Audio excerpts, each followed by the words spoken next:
Hola chiquitos, ¿qué tal? Sí, sean todos muy bienvenidos a mi canal Españolar. Yo me llamo Emilia, soy profesora de español y portugués, pero en este canal me dedico solamente a la enseñanza de la lengua española. Bueno chiquitos, y antes de empezarnos, por favor, no te olvides de poner tu gusta, sí, y tampoco de se inscribir en este canal porque así tú me ayudas mucho de clicar en la campana de las notificaciones, de poner sus comentarios para que tú puedas sacar dudas o solamente nos conocer mismo, ¿no? Hablar un poquito. Bueno, chicos, hoy vamos a seguir estudiando, casi que no sale la palabra. Porque estoy pensando en español y en portugués también, ¿sí? Entonces, casi siempre yo hablo algo en portugués o algo en español, entonces eso es un poquito complicado. Pero vamos a seguir. Bueno, chiquitos, hoy vamos a estudiar, sí, vamos a seguir estudiando el grado de los adjetivos, pero hoy vamos a estudiar el grado superlativo. Entonces, no te olvides de mirar el vídeo anterior, ¿sí? Porque también hablamos de estos grados de los adjetivos. Tranquilos, entonces ahora, ¿listos? Vamos a practicar. Bueno, chiquitos, entonces vamos a seguir mirando el grado de los adjetivos porque es muy importante, ¿sí? Ya miramos algunos de estos grados en la semana pasada, ¿sí? Pero hoy vamos a mirar el grado superlativo.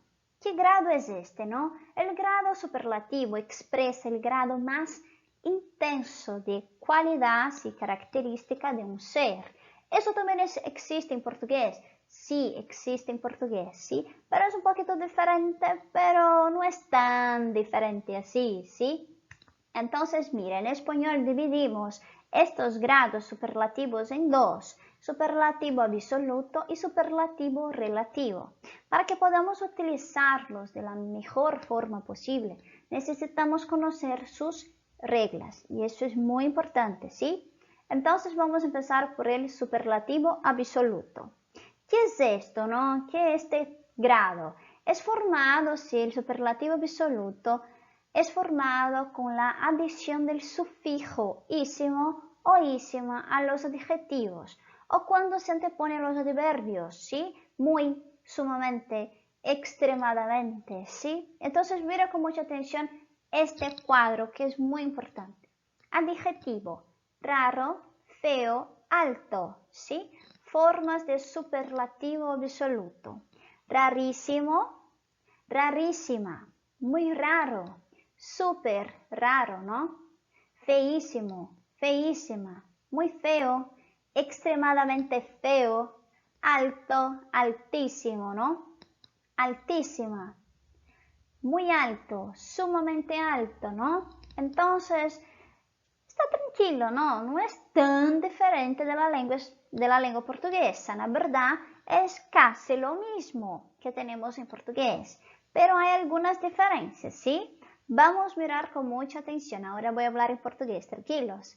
Bom, pessoal, então vamos lá. Em português, nós também temos essa formação de grau dos adjetivos, né? Que vão expressar as intensidades. Na semana passada a gente viu grau de igualdade, grau comparativo. A gente viu vários graus na semana passada. E hoje a gente vai ver esse grau superlativo. O grau superlativo, ele tem essa característica de trazer uma intensidade ao que qualifica uma característica do ser, tá? Então ele traz essa intensidade. Para a gente começar, a gente vai falar sobre o superlativo absoluto. Também existe em português, tá bom? E a gente tem, claro que de uma língua para outra vai mudar alguma coisinha. Mas na prática, que a gente aqui está falando na prática, nós temos essas duas formas para formar esse superlativo absoluto em português também. Só que usualmente o mais comum é a gente colocar esse advérbio de intensidade na frente do nosso adjetivo. Então, em português, é muito comum a gente ouvir: ah, isso é muito raro, tá? Isso é muito raro. Isso é super raro. Super raro, essa palavra super com a palavra raro já é mais difícil de você ouvir, mas não significa que está errado, está totalmente correto, você até pode usar. Isso é super raro, tá? Mas esse super pode aparecer com outros adjetivos, como por exemplo, Maria é super inteligente, Fernanda é super bonita, Paulo é super educado, tá? Então, nós temos como pegar essa palavra super e colocar em outras palavras que são adjetivos, né? Para expressar essa qualidade de intensidade do ser. Mas nós também temos essa formação em português. Raríssimo, raríssima, feíssimo, feíssima, altíssimo, altíssima. Também temos. Mas é o que eu estou falando. A utilização do advérbio de intensidade, muito raro, muito feio, muito alto, é muito mais comum de ouvir. Então é muito mais comum você chegar perto de alguém e ouvir a pessoa falando: ele é muito alto, ela é muito feia, tá? É bem comum a gente chegar e sempre, né, ter essa expressão do advérbio de intensidade na frente do adjetivo. Mas lembrando que também existe, assim como no espanhol, essa formação aí. Só uma coisa interessante que eu gostaria de falar para vocês é que em espanhol, e isso é muito importante porque os alunos às vezes erram na hora de escrever, e isso, como eu sempre digo aqui, espanhol é uma língua que tira muito ponto, principalmente em acento e na escrita. Principalmente nos cursos de idioma, principalmente no DEL, que é aquela prova de proficiência na língua espanhola, tá? A gente também existe, quem aí não sabia, existe essa prova de proficiência a nível internacional, porque todo mundo aqui só fala de inglês, mas também existe essa prova aqui no Brasil. E tira muitos pontos, acentuação e palavras escritas errado. Então, cuidado, porque, por exemplo, raríssimo em português a gente tem o maravilhoso SS. É ótimo, não é? Só que não, foi uma piadinha. Então, gente, foi um sarcasmo, porque SS é uma horrível, uma criatura horrorosa na nossa vida, porque o S já tem o mesmo som do C cedilha. Então a gente confunde o C cedilha com S. Quem aqui é brasileiro não confunde o C cedilha com S, não é brasileiro. Eu não sei, a não ser que você é um gênio, expert de outro planeta que não confunda, porque aqui é muito comum a gente acabar confundindo se a palavra escreve com S ou com SS ou com C cedilha, porque o som é muito parecido, né? Então assim, existe uma regra para isso. E falando nisso aí, raríssimo se escreve com 2 S em português, tá bom? Então, cuidado com isso aí em português. Em espanhol é com um S só. Aí, quando o aluno está aprendendo espanhol, fala assim, eu amo a língua espanhola. Eu falava isso. Porque em espanhol só tem um S e é maravilhoso. Só que o Z também pode ter o som de S. Ai, meu Deus. Aí começava a dor de cabeça, né? Que aí você falava assim, saio do português e caio no espanhol, e em uma outra situação acontece a mesma coisa. Pois é, infelizmente acontece em espanhol também, só que são com outras letras. Mas enfim, era isso que eu queria dizer. E temos que estudar isso aí, tá bom? Pra gente poder estar praticando. Não só utilize, gente, por favor. Vamos parar de utilizar em espanhol, principalmente em espanhol, o advérbio de intensidade todo o tempo, porque o aluno quer usar toda hora. Ai, muito feio. Muito bueno. Ai, bueníssimo. Vamos começar a utilizar outras palavras para que a gente possa praticar melhor, tá bom? Então vamos lá. Bueno, chiquitos, algunos adjetivos cambian sus raíces al formar el superlativo absoluto por la adición de sufijo. Otros poseen más de una forma de superlativo. Entonces mira con mucha atención porque estos cuadros son muy importantes, ¿sí? Vamos a empezar. Amable, amabilísimo. Antiguo, antiquísimo. Notable, notabilísimo. Célebre, celebérrimo. Fiel, fidelísimo. Difícil, dificilísimo. Libre, libérrimo. Mísero, misérrimo. Fértil, mira cómo cambia totalmente la palabra. Ubérrimo, tenaz, acérrimo. Amigo, amicísimo o amiguísimo, ¿sí?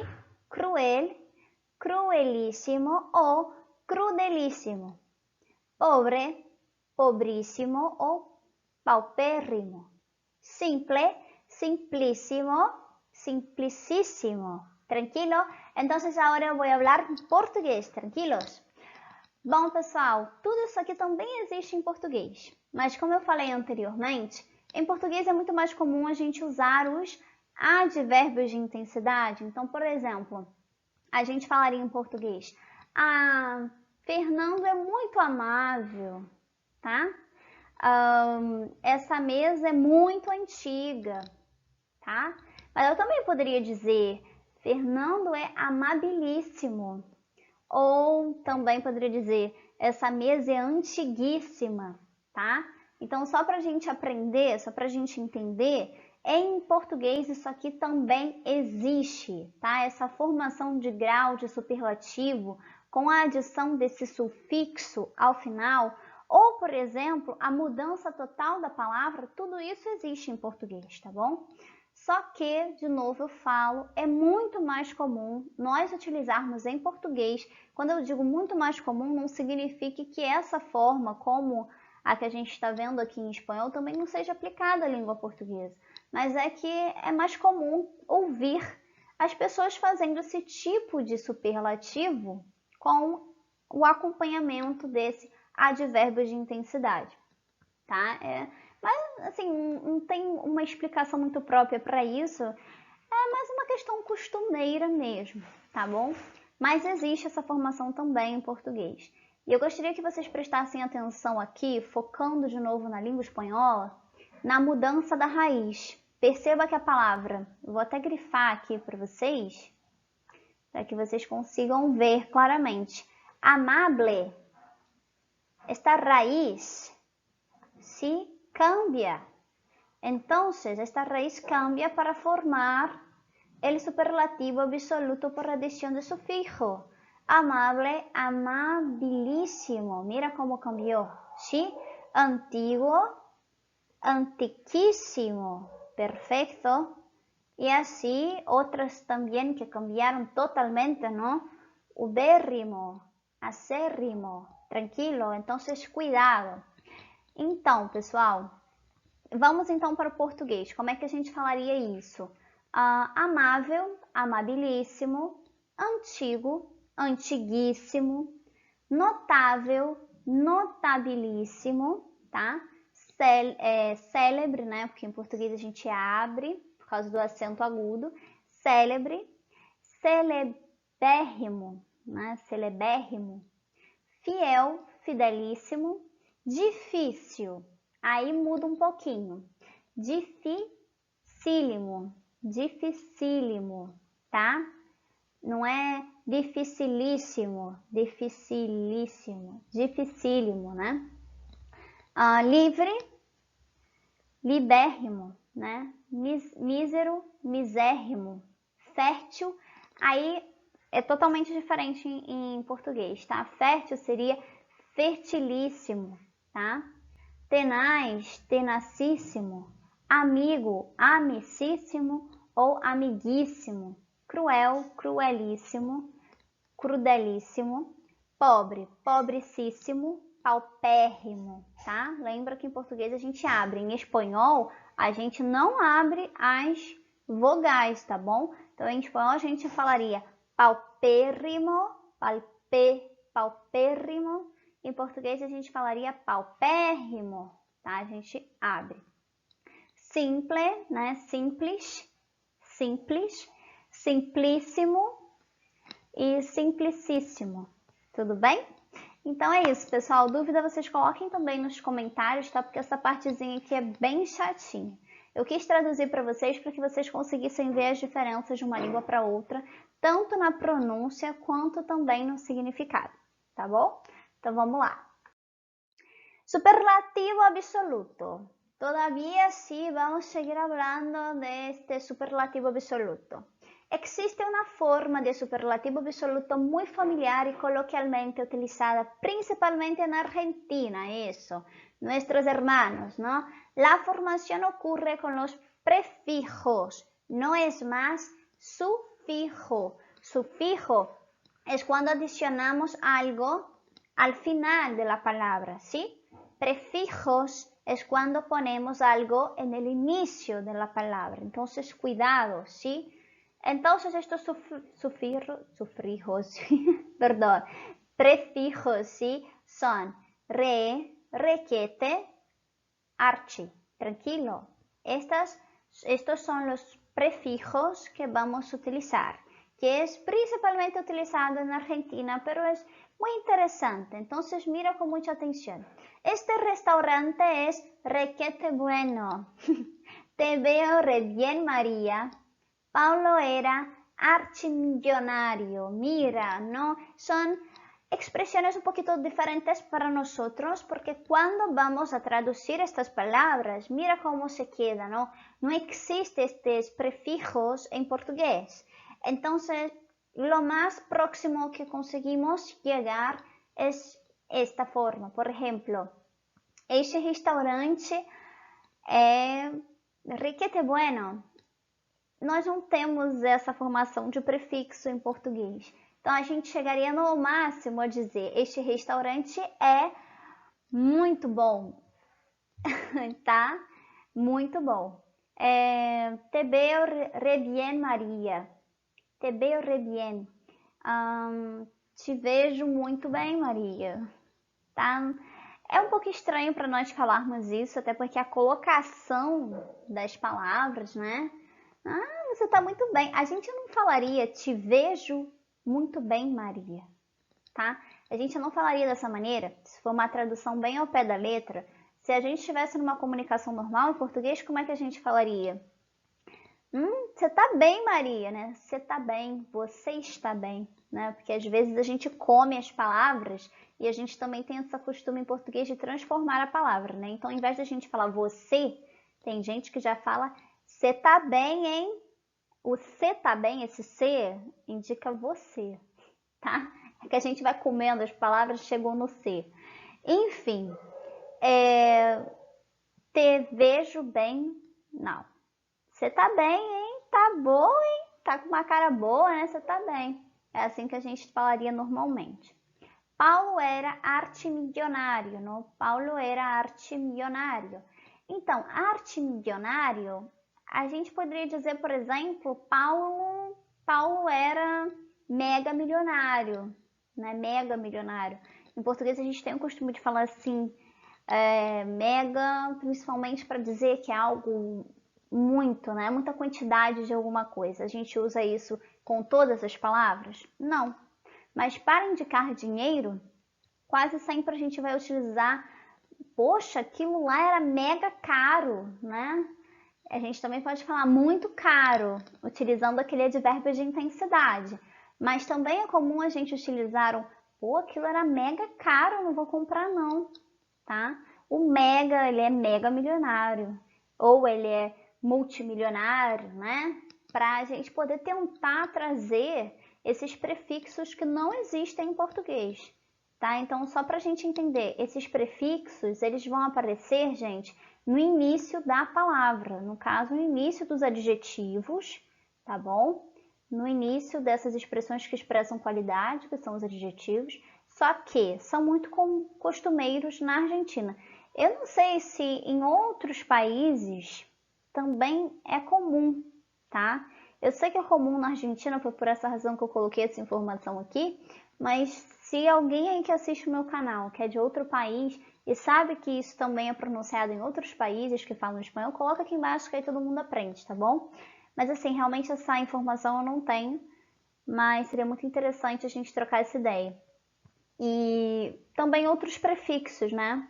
Não sei, se alguém também tiver outras formas de se falar a mesma coisa em espanhol, bota aqui embaixo também que a gente aprende, tá bom? E é isso, vamos seguir.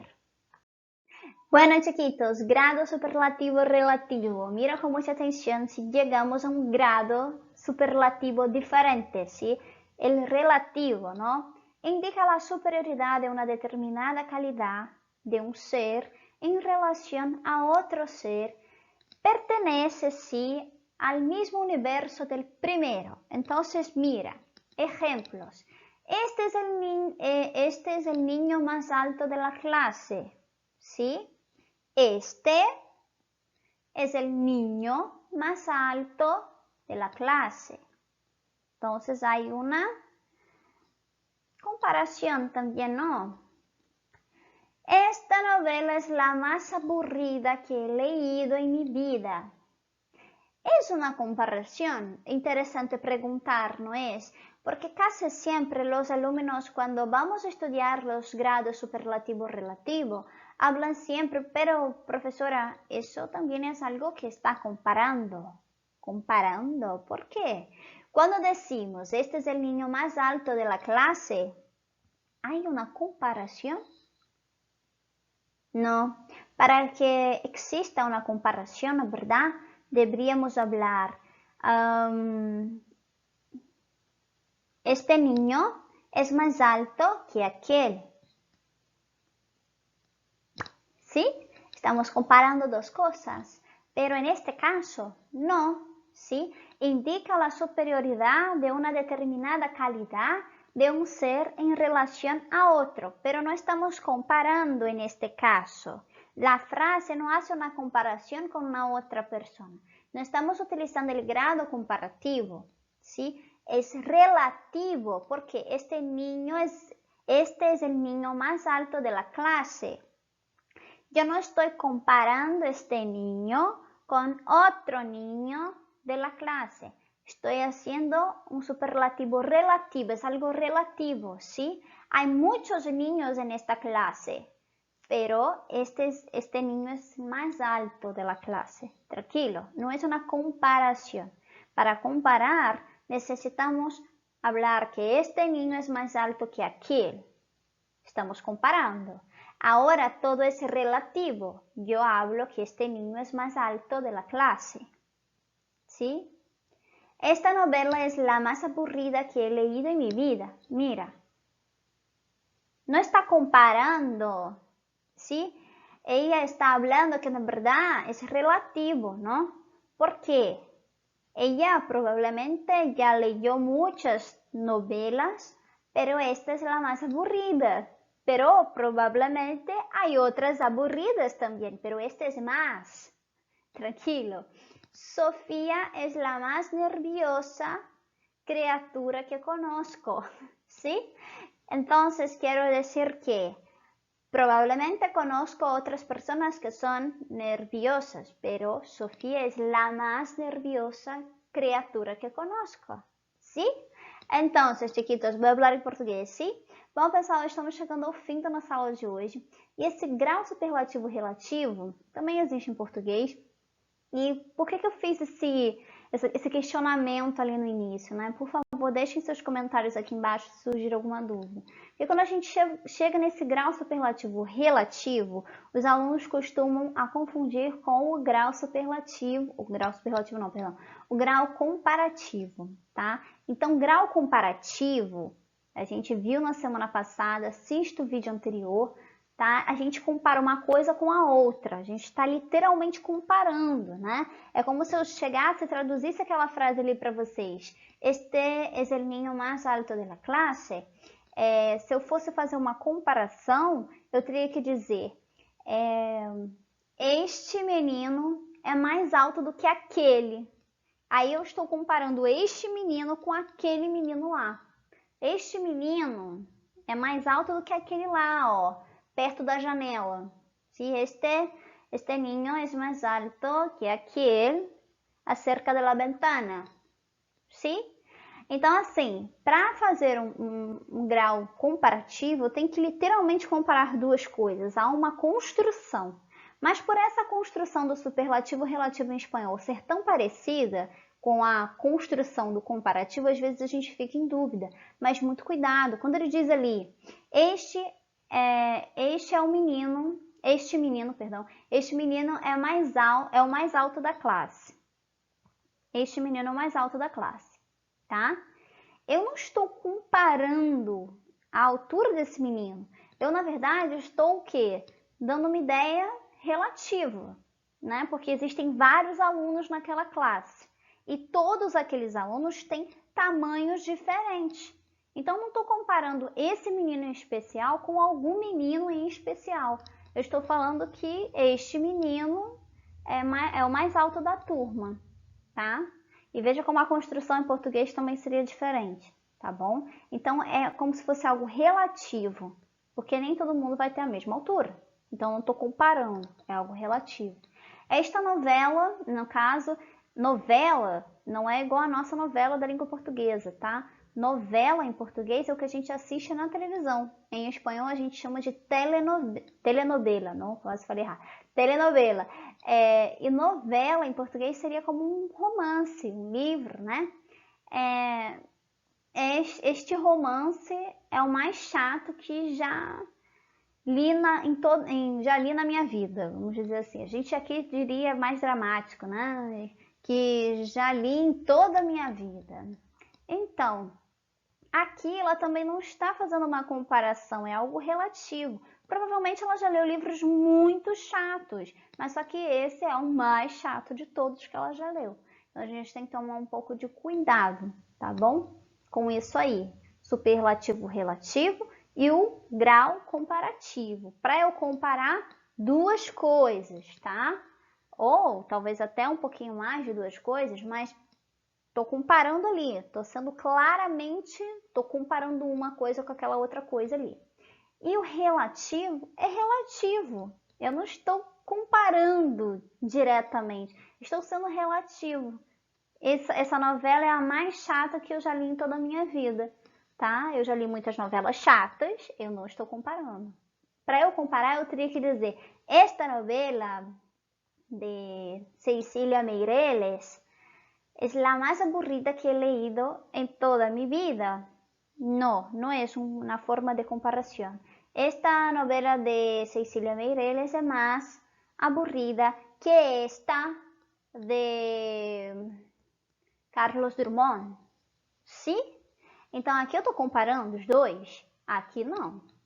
Esta novela é a mais aburrida que eu leio em minha vida. Não é uma comparação. Tranquilo, pessoal? Sofia é a criatura mais nervosa que eu conheço. Tá? É assim que a gente traduziria essa frase. Ok? Então, pessoal, é isso. Besos. E tenham todos um bom fim de semana. Hasta luego. Dudas, pónganse en los comentarios. Se quedan bien. Chao.